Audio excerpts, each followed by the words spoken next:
Noite infeliz. Capítulo 41. Herodes nunca esperara viver para ver tal coisa. Uma legião romana destruída, lambendo as feridas no deserto da Judéia, e não pelas mãos dos gauleses ou dos visigodos, mas por causa de insetos. Era impossível, claro. No entanto, se você acreditasse nos boatos, era exatamente o que tinha acontecido. E por que não acreditar neles? Quem iria mentir sobre uma coisa dessas? Quem admitiria ser derrotado por um enxame de insetos? Herodes espiou pelas cortinas de sua liteira, que seus escravos levavam de um lado para o outro nos ombros. Havia viajado um dia inteiro e metade de uma noite, tentando alcançar os romanos que soltara como cães em seu próprio reino. Os romanos, que acabaram por se provar tão ineficazes quanto suas próprias tropas. Ele percebeu que havia sido um erro envolver Roma. Sim, havia o benefício de lisonjear Augusto César, de dar a Roma o crédito pela vitória. Mas Herodes não tinha considerado a possibilidade de eles falharem. Se isso acontecesse, a culpa recairia em seus ombros. As fogueiras do acampamento queimavam dos dois lados, as chamas filtradas pelas cortinas da liteira. Acampamentos romanos eram, em geral, cheios de energia, música e conversas, repletos da camaradagem de soldados descansados e embriagados com vinho. Mas esse campo parecia um cemitério. Os homens estavam sentados em silêncio ao redor das chamas, assustados. Claramente começavam a perceber o que Herodes já tinha percebido. Estamos lidando com mais do que um ladrão e um bebê aqui. Estavam chegando à conclusão de que o Deus dos hebreus tinha tomado partido. Estava zombando deles. E, mesmo que fosse só o Deus dos hebreus, ser inimigo de qualquer divindade era, no mínimo, uma desvantagem tática. Herodes, no entanto, estava habituado a esse sentimento. O Deus dos hebreus vinha zombando dele havia anos, humilhando-o com cada gota de sangue que escorria de suas feridas abertas, com a dolorosa secreção amarelada que escoava de partes que ele preferia que permanecessem saudáveis. E essa humilhação estava ficando pior com o tempo, conforme seu corpo enfraquecia. Herodes sabia disso, embora preferisse afastar esses pensamentos. Você já viveu todo esse tempo e ainda não o matou? Nada o matará. Às vezes ele se perguntava se esse Deus era de fato capaz. Pode um homem ser maior do que um Deus? A liteira de Herodes foi colocada no chão, com cuidado, e seus artesãos abriram as cortinas. Eles ajudaram seu frágil rei a ficar de pé. Ajeitaram com gentileza as roupas amarrotadas da viagem, e então o levaram para uma tenda comum no centro do acampamento, cuja entrada era guardada por 2 soldados romanos de armadura completa e ladeada por tochas acesas em postes altos. E, embora Herodes não pudesse vê-los, uma dupla de homens feridos, em especial, fazia um esforço tremendo para não chamar a atenção enquanto ele se aproximava. Gaspar e Belchior deram uma olhada ao redor da barraca em que Pilatos entrara, os dois cuidando dos minúsculos machucados causados pelos gafanhotos.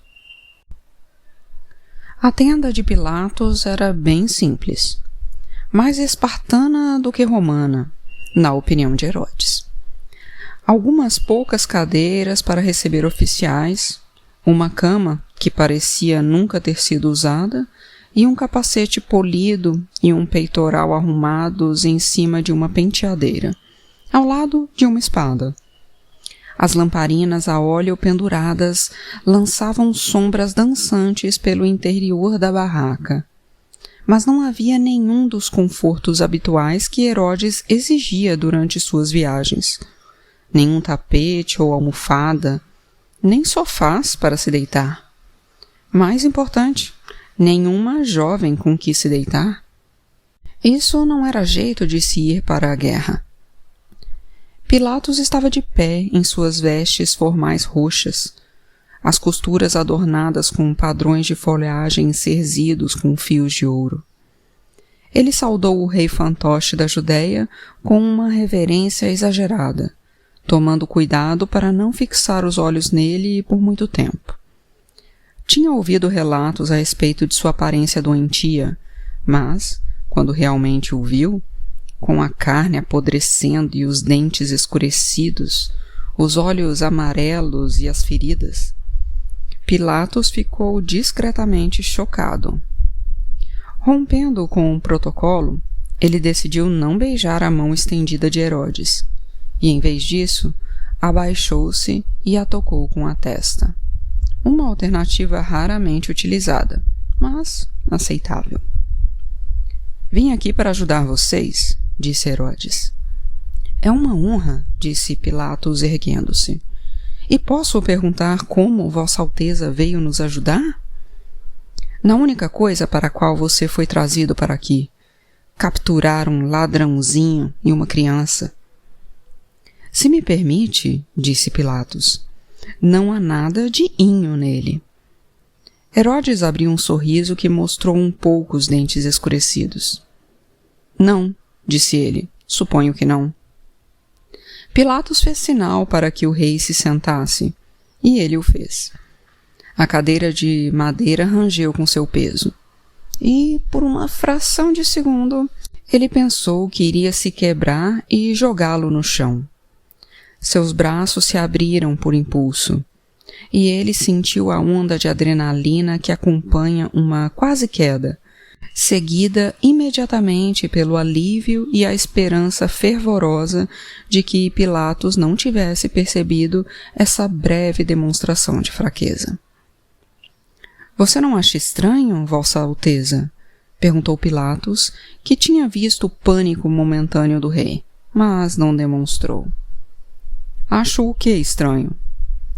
Bem, o fantasma da Antioquia, ou Baltazar, ou o que você preferir, ele é conhecido por ser um assassino sem coração, como você diz, um homem que não dá valor algum à vida, que prefere trabalhar sozinho. E você não acha estranho que um homem desses esteja com um casal de judeus e um bebê? Homens como ele só pensam em si mesmos. Só está viajando com eles porque existe alguma vantagem nisso, garanto. Mas não estou preocupado com o fantasma da Antioquia, comandante. Estou preocupado com o fato de que foram incapazes de pegá-lo. Com todo respeito, Vossa Alteza, estamos lutando com forças além de nosso controle. Com todo respeito, seus homens foram vencidos por uma criatura que eu poderia esmagar entre meus dedos. Pilatos era político demais para dizer as palavras que tinha na ponta da língua.